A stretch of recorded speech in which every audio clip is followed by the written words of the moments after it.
I think that's the biggest thing is just like most people don't understand and most people don't know what goes on within the military.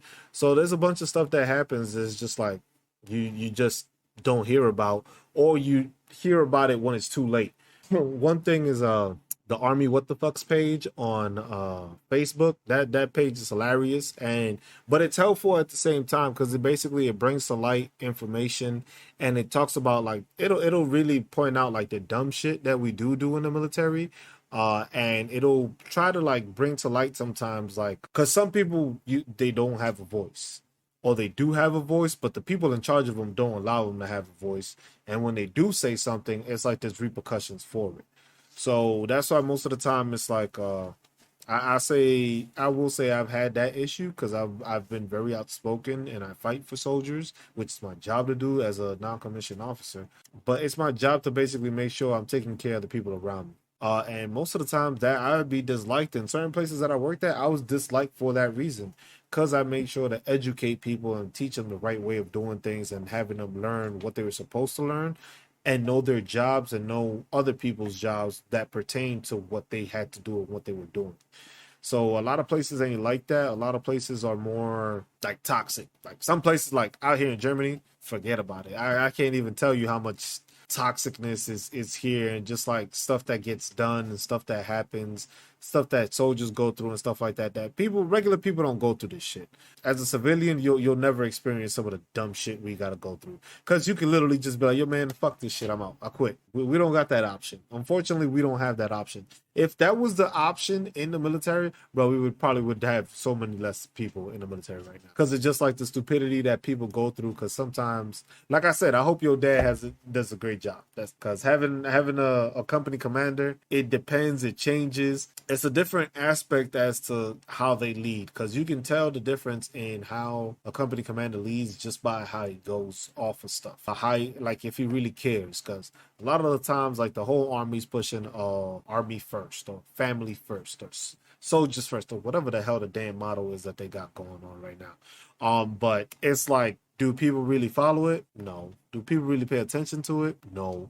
Certain places they will. Certain places it's just like, yeah, do your thing and stuff like that. Certain places, because people don't like their damn families, they want to fucking keep people longer in the day just because they don't want to go home to their families. Like stupid shit like that. You have people like that, and it's like in the civilian sector, you don't have that. You don't have that worry of, damn, this dude don't want to go home to his wife, so I gotta stay longer. Nah, hey, bro, I'm working 9 to 5. You paying me overtime? No, I'm out this bitch. That's it. Like it's that kind of mentality. What it is. It's like for us, we don't have that option. It's like, nah, you're gonna be stuck there. And then in certain places, if you speak up, you get in trouble for speaking up. But then the thing is, it's like it's a mentality thing that it's just like some people are not actual leaders in the military. There's people that was just like either they got bullied as kids, they never had any like power, and then the military gives them the power to basically control a person's life, because literally that person is in charge of a person's life or multiple people's lives. And then the fact that it's not, how would you put it, it's not an easy way of going about just saying these things. It's just like you do things that is just like, really, what are you doing? Like, and the separation between like single soldiers that are in the barracks and single and married soldiers, it's like a big difference just like that. And then it's just like always a joke that they have with the military, that it's like when you get a brand new private or brand new soldier, it's just like, hey man, don't go to the strip club and don't marry the stripper. Because the thing is like it gets to a point where it's like if you're in the barracks, see, like right now I'm living in the barracks. So for me, it's more like I'm a grown ass man. I've lived in a house. I have my family, and it's just like you want to do room inspections on me. Like for some, don't get me wrong. Don't get me wrong. Now for some people, you do need room inspection. They don't bother me as much because I am older. I'm a staff sergeant. They don't bother as much. But there are some nasty ass soldiers. There's some soldiers that you don't have. Like if you don't check their rooms, bruh, it's crazy. So that's why I was just like, hey, don't marry the strippers. Don't do nothing crazy. Clean your room. But the thing is within the military, that shit don't happen like that. Because the thing is you got so many people that literally were like spoon fed. I don't think that would be the right way of saying it. Not spoon fed, but like they were, everything was done for them. So some of these people, like literally, you got to teach them how to shave. Because some soldiers don't know how to shave. Like in basic training, I had some people that didn't know how to shave. In basic training, I had this one dude that did not shower. He did not want to shower. He refused to shower because he refused to shower in an open bay with other people in the damn thing. And this dude reeked. And I mean, like, shit was that bad.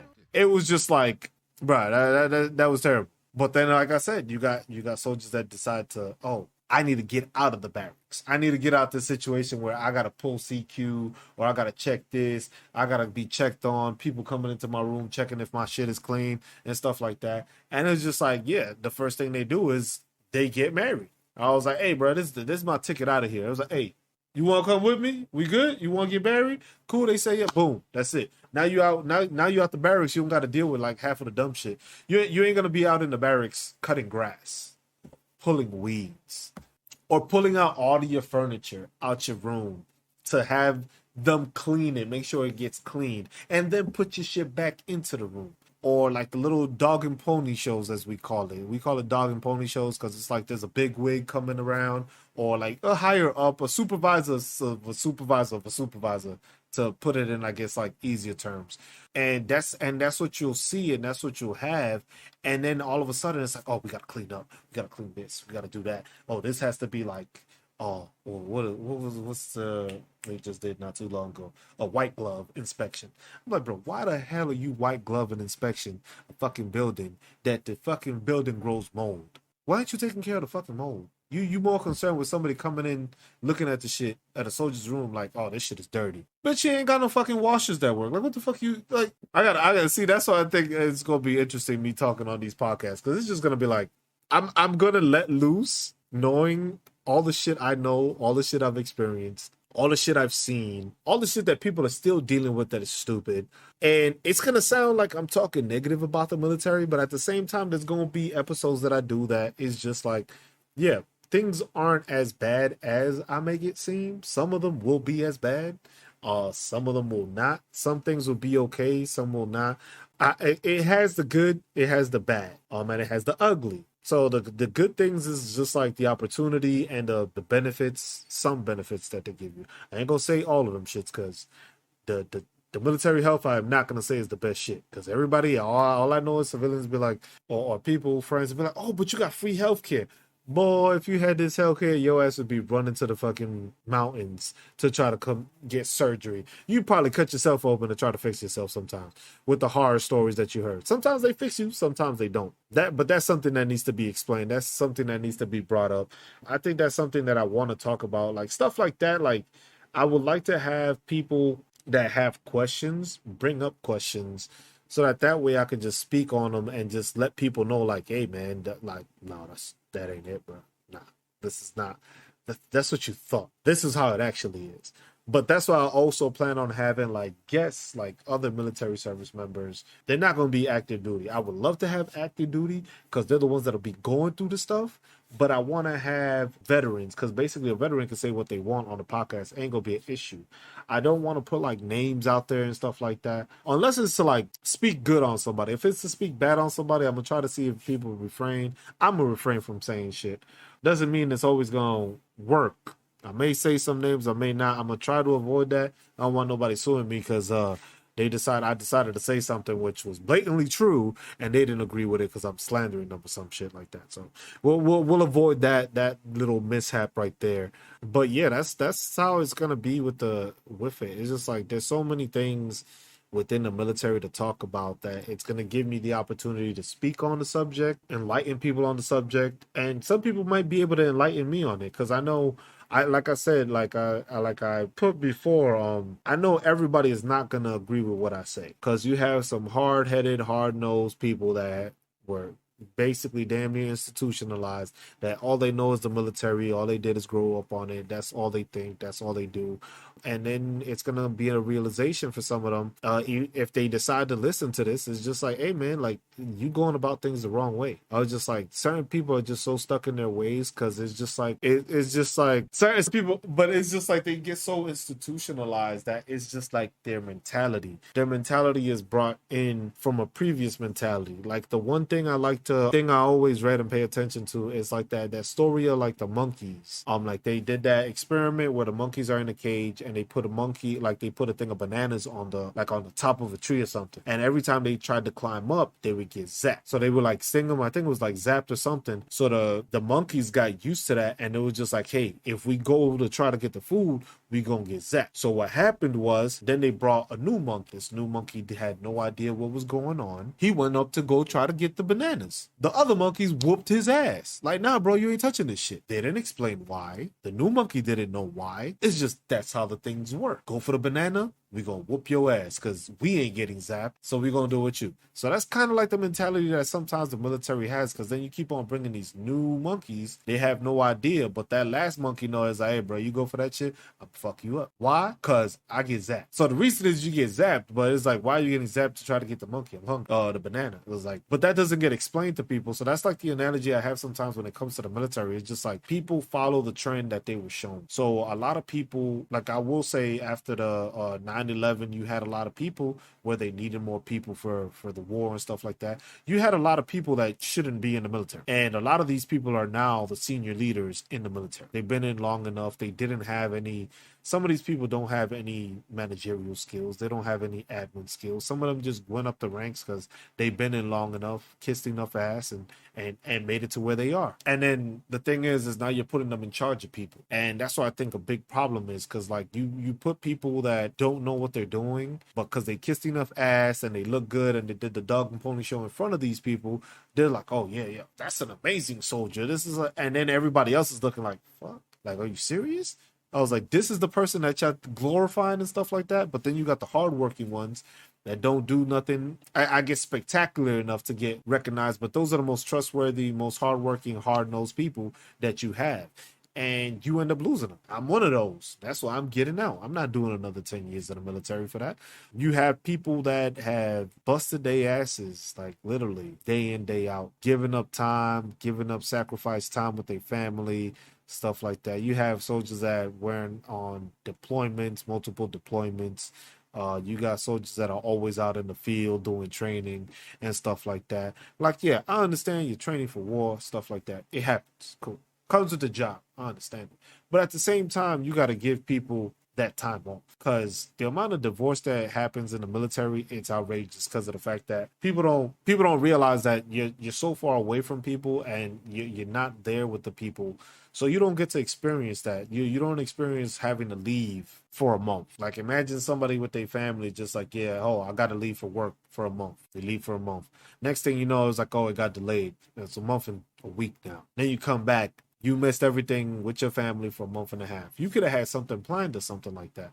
Oh, no, you got to go to the field. You got to go to this training. Or you get deployed. Oh, I'm gone for 9 months. No, nobody has to deal with that stuff. That's stuff that the military deals with, and it's not something that gets brought to light or gets spoken to or enough about. That's stuff that's going to be covered in like different episodes and stuff, because I have just like a criteria, and I have a list of all the stuff that I know I'm going to talk about. It's just like there's so many things that it's just like you could just keep going on and on and on and on and on of how the things happen in the military.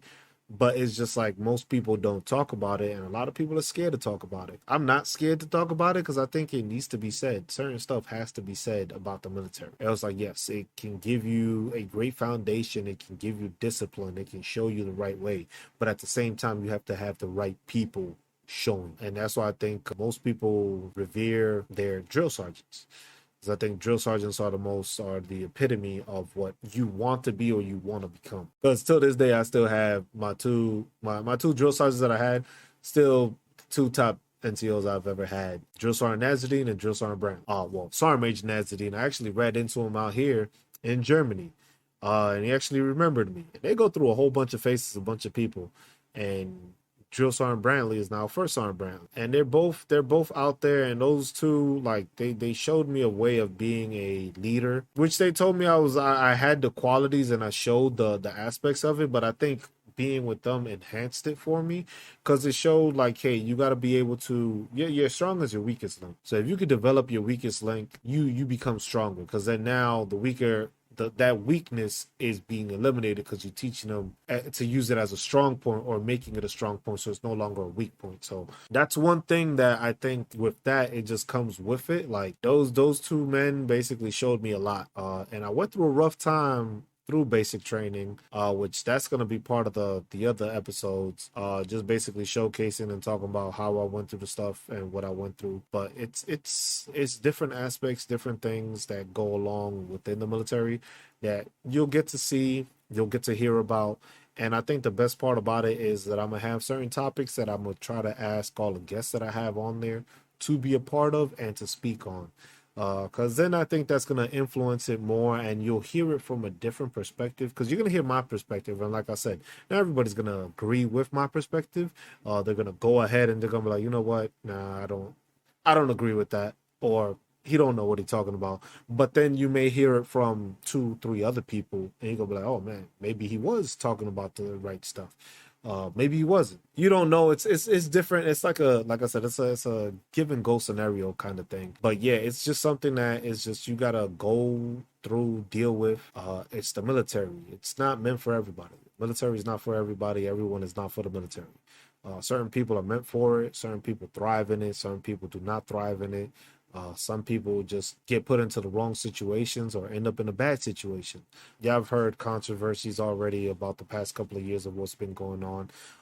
But it doesn't get brought up to light as much because you hear it more in the military communities, you hear it in the military news and stuff like that. Most of that news doesn't get publicized out to, the major news unless it's something major like that soldier in Fort Hood. Like in that situation, that's a major thing, and then it's changing. But it's just like most people don't know what the program is.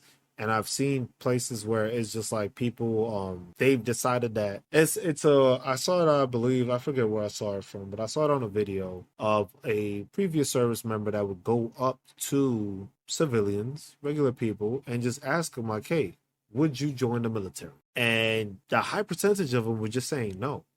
And the reason was it was just like because of the safety stuff like that, like the hardships, but mostly it was like the safety. But it was more towards that time period where the whole soldiers in Fort Hood was going on. So that sheds a bad light. So that's why I said like I don't want to do that with this podcast. I don't want to shed only a bad light on the military because it has done a lot for me. I met my wife. It's provided me the help to finish my bachelor's degree. It has a lot of programs. It has a lot of stuff that you can use to further yourself. But the thing is that sometimes that information doesn't get put out to soldiers. That doesn't get put out to the people within the military. It's like a lot of times people find out after the fact, after they've gotten out, like, oh, damn, I could have done this. I could have gone to school, this, and that. So like I said, it has its drawbacks and it has its good. Just being able to go to school, have it paid for, that's a big plus. Not having a college debt when you get out, that's a big plus. But it's a give and take. It was like, yeah, they might give you this, but you might lose out on something else. Mostly like family time. It's one of the main reasons I'm deciding to get out the military. Because I don't have that family time. Even though my family has been away the past couple of years, it's something that even if I was close to my family, I still, there's nothing that says I will automatically get all the time I'm supposed to get with my family. Because there can be something outrageous like, let's see, what's a good example? A DUI. Let's say a DUI. So it could be a DUI, weekend. We get 4-day weekends. Out here in Germany, you get a 4-day weekend every month because that's how the training schedule goes. Because you got units here that are always training back to back and it's high operations tempo, and they just keep on always grinding it out, and you burn people out a lot and stuff like that. But you get back from the field or from a training exercise and you go, and people want to go have fun and stuff like that. You do have those knuckleheads that decide, hey, I'm gonna go drink, get wasted, either end up on a scooter and get a DUI, which has happened here multiple times. Because, yeah, Germany don't play that shit. But then you have people that will actually get into their vehicles and get a DUI. Depending on where you're at, depending on who's in charge of you or who the supervisors are or who the leadership is, it could be the end of your career or it could be a mistake in your career. It depends on where you fall on that night or how they feeling, which is crazy to me. It's not like a straight off the bat repercussion, I guess. But something like that, you could be at your home on a Saturday night, early Saturday morning. You planned, was planning to go take your family out to the park or something like that. And next thing you know, you get a phone call. Oh, so-and-so got drunk. He's at the MP office. Need you to go pick him up because he's one of your soldiers. So now you got to get rid of all your plans because you have to go and make sure you pick this soldier up that did the wrong thing from the police station to get them out and then basically get a briefing or whatever the case is or stuff like that. So your plans can just be thrown out the window for something happening because it's different because you're not playing by like the big boy rules, as they say. Like if you go to Ranger Battalion or Special Forces, it's more of a big boy rule. Like, hey, you're a grown person. I'm not going to be checking up on you, stuff like that. It's different because they get trained and they do training. And that's a whole different subject and a whole different, I would say, sector, best way of putting it, I guess, within the military. The Special Forces, Ranger, Navy SEALs, all that. It's a different echelon. It's a different atmosphere than the regular army. And it changes depending on your job, what you do, stuff like that. So there's certain scenarios and certain things that it's just like you will hear about here. Hopefully I can grab a couple of people that are special forces or served in the Ranger battalions, and they can speak on how it is on their aspect of how they went through stuff and how it's viewed within them. Just the regular day stuff. Like, what does a regular day do? Like, what do you do for a regular day? And then just to hear from a person that did a regular day, what it went and what they did. And just to see, because it's like, I will never forget while in a sandstorm cleaning off a vehicle. It's an experience I'll never forget. In the middle of a sandstorm, I was cleaning off a Humvee because I was ordered to do that. It was a bunch of us that got ordered to do that. But literally, it was a sandstorm and they wanted us to wipe down the Humvee. Why? Because they just felt like doing it. And then that's the thing, like I said, it comes with the rank. They have the authority. You disobey a direct order, you get in trouble for that. Now, if it's illegal, immoral, or unethical, yeah, you could say wiping a thing is unethical, but can't really prove that as unethical. So, oh, you need to make sure the vehicle's clean, but it's the same stuff. You know, it's like stuff like that. Stuff like that happens. I would say the best thing to do is like the Army What the Fucks page is the easiest way to view on Facebook just all the stuff that goes on, the stupidity, the good stuff, because they do, like they said, they do the good, the bad, and the ugly on that page. And it showcases and it highlights a bunch of stuff, and it's just like stuff like that. That's where I get, sometimes I get my information from that. You have the Army Times, which is what I go through because it's for the Army.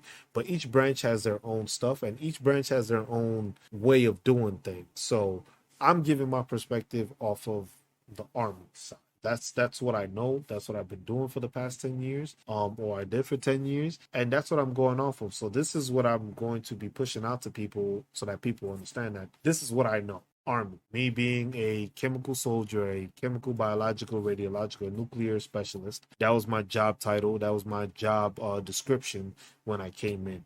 But I've done other jobs. I've worked as an operations manager, NCO, or basically operations manager. I've worked as a HR, human resources representative, basically. I've done training. I've trained on military weapons. I've trained on military equipment. I've trained other nations on military equipment. I've done joint exercises with other military personnel. So from different countries, I've worked with different entities in from NATO and stuff like that. So there's a bunch of stuff that you end up doing, which are pretty cool. There's some amazing experiences that you do get out the military, good and bad. And I'll say like one good experience I had was I went to my first NASCAR race, which I'll probably find the pictures. I need to find where they're at, but to post it with that episode is just like the cool stuff. I went to a NASCAR, and that was great. It was my first NASCAR race. I never thought I would go to a NASCAR race, and I went. We met Dale Earnhardt. Was it Dale Earnhardt? No. Wasn't Dale Earnhardt. What's his name? Carl Edwards. I messed that up. I met Carl Edwards. He actually gave me a coin. It says never give up, the 19. And he gave us that coin because he knew that was like the stuff that he knew it's a military tradition or a military thing to do. Like we do coins. You have like challenge coins or you have regular coins. Like the battalion commander usually has like a battalion coin, a brigade coin, a division coin. That basically is when that commander takes over, that's their representation of what their coin is. And then when somebody does an outstanding job or something, they reward them with that coin. Instead of it being like a military reward. But that's like one of the things that it did. But that was like, yeah, I went to a NASCAR race. I went into the pits, saw a bunch of the cars, went into one of the guys' trailers. This thing was just like fully decked out with like cameras, TVs. Met I forget what the other driver's name is. Met Danica Patrick, got a selfie with her like right before the races started because we got to walk all along the pits, all along pit road, and it was definitely a cool experience. It's something like you don't always get that experience, but I think that is something that it's a great thing. Never in my life would I would have thought I would have volunteered. Like, yeah, I'll do it. I didn't even know what I was volunteering for. Next thing you know, I'm dressed up in my dress blues and I'm at a NASCAR race. And then we got into a suite at the top and we got to watch the race. Food, drinks. We didn't really drink as much, but food. You just eat all you want and just watch the race. Them things is loud. I don't know how people do that thing, but that thing is loud. Just some cars going. But it was a great experience. Something that I didn't think I was going to be able to experience, but I did experience it. So I think that was something that was cool to be able to experience. And then there's the negative ones that is just like dealing with the headaches, or dealing with like mental health issues. Mental health issues is a big thing that happens within the military. That it's a negative view sometimes on people when they do that. Just being around suicide. Suicide is a thing that does happen in the military.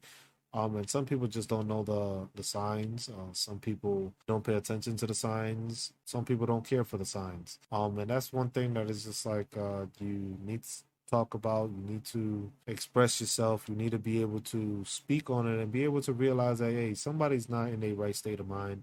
You got to help them out. You got to be able to talk to them. You got to be able to reach out to them. Because it could just be as simple as just saying, "Hey, how you doing today? Hope you have a great day." Just something simple could change that whole atmosphere for that person. So that's one topic that definitely will have like its own probably couple of episodes. Just talking on the mental health aspect of just like the programs they have, the stuff you go through, the classes that they do give you. But it is something that happens a lot within the military. We have our 22 veterans every, what is it?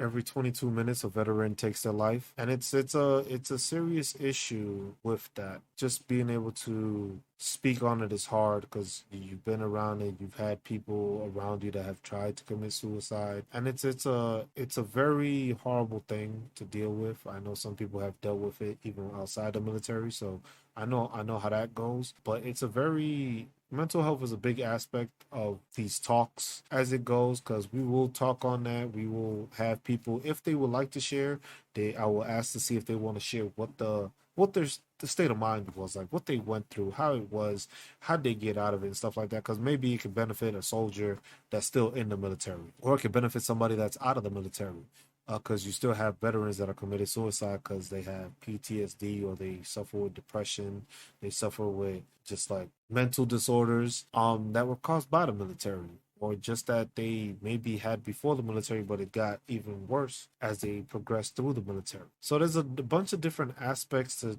just go off of.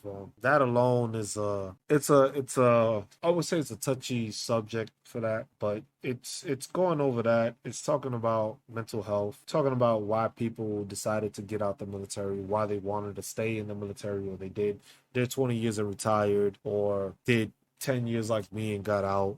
You have like just talking about like family life, how the family works, how that happens, talking about different issues and things that happen, like regular day stuff in the military, what it is, how to explain it, what they go through. Because the thing is you're gonna have people that have hilarious stories within all these aspects of stuff. You have drinking stories, you'll have field stories, you were on this detail story, and then there's areas of just talking about leadership, what it is, what's toxic, what could be done to fix it, how things go about the transitioning phase of the military, just being able to speak to people, let them know like, hey, you need to do this, you need to get that done.